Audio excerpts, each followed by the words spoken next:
छोराको लागि जानुपर्छ गाउँतिर कता जाउँ अब हामीले पल्लो गाउँ जाने हो कि पल्लो गाउँ जाने त खोला छ बिचमा खोलाले पनि हामीलाई रोक्ने हो कि बर्खा लागेको छ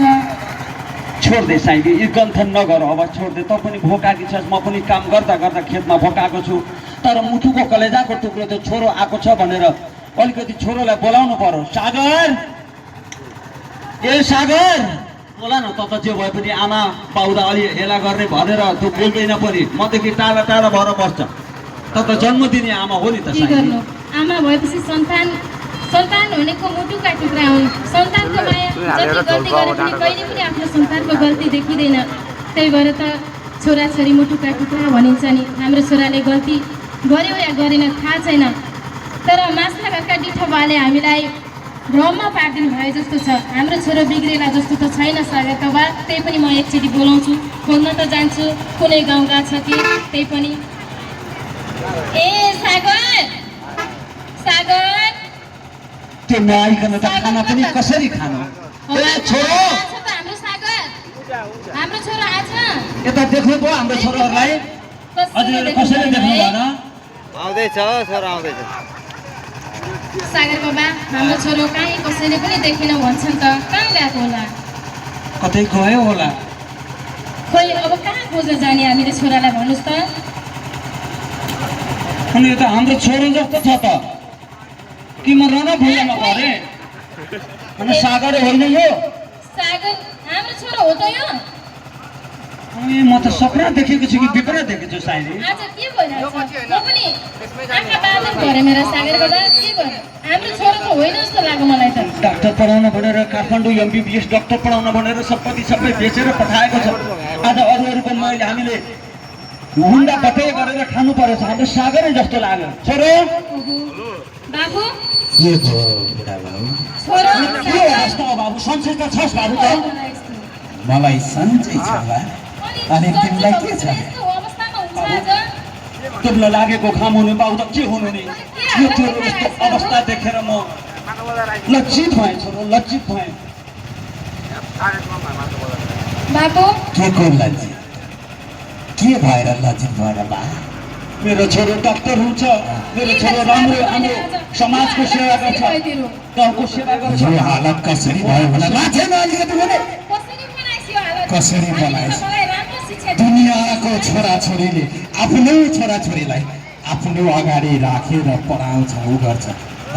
तिमीहरूलाई काठमाडौँ मलाई बुढोस राखेर पढाउनु पर्ने तिमीहरूले कहिले मलाई आफ्नो छोरा सम्झ्यौ हाम्रो छोरो राम्रो बनोस् ठुलो मान्छे बनोस् ठुलो बनोस् सेवा गरोस् ठुलो बनेको भए घरबाट किन निकालेको भनेर हामीले छोरालाई राम्रो ठाउँमा लगेर पढाएको आज मैले यो हालत देखाउनु रहेछ मलाई अर्थ कुरो केही पनि थाहा छैन मलाई पारी जानु छ मलाई ट्याब्लेट खानु छ मलाई कोरेस खानु त पैसा दिनु पैसा पैसा भएका सम्पत्ति बेचेर तँलाई पढाउन भनेर हामीले दिएको होइन कसकै बाबाले सम्पत्ति राख्दैन त्यही छोराछोरीको लागि सम्पत्ति राखेको होइन आज मलाई डाक्टर पढाउनको लागि भएबारको दुःख कष्ट गरे कति तकियो त भनेको तिमीहरूले कहिले सोध्यो मलाई के भन्नु छ के पढ्नु छ भनेर धेरै भविष्य सफल तिमीहरूको भविष्य तिमीहरूले जे भन्यो यो गर त्यही गर्नुपर्छ त्यही गर्नुपर्छ कहिले मेरो मनको कुरो बुझ्यौ मलाई घुम्नु छ हिँड्नु छ खानु छ मलाई खेल्नु छ मलाई कसैको मुनि बसेर कसैको अन्डर मान्नु छैन म आफ्नो जोएमसी म आफ्नो शरीरको म आफै राजा हो मलाई अर्थ कुरो केही पनि थाहा छैन खुरुको पैसा बिग्रे पैसा छ कि छैन मेरो बाबु पैसै पैसा पैसा छैन छैन होइन पैसा छैन भएबारको पैसादेखि लगिहाल्छ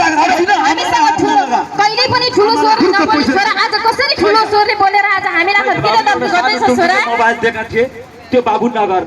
छोड छोरो भयो हामीलाई ठुलो स्वर नबोल्ने छोरा आज कसरी त यसरी भनिस् भन् त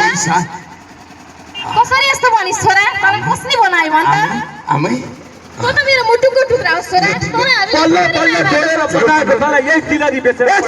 कसरी देख्न सक्छौ छोरा तँलाई भन् त सुन्न भए पनि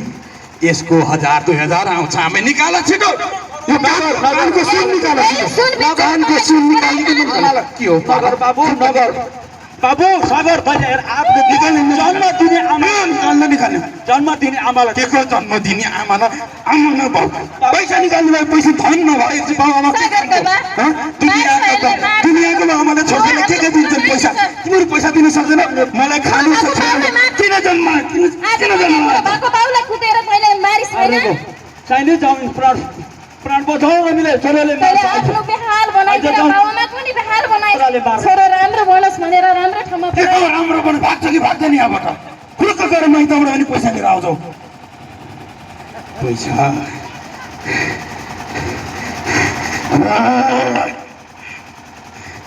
कहाँबाट ल्याउने पैसा पैसा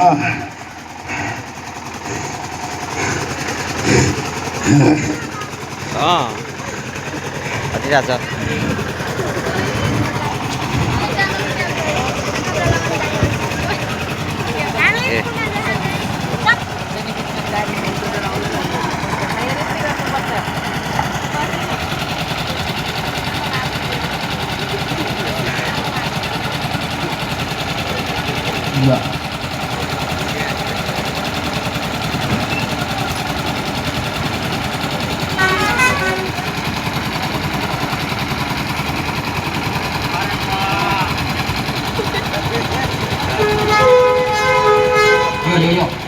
अरे बा सागा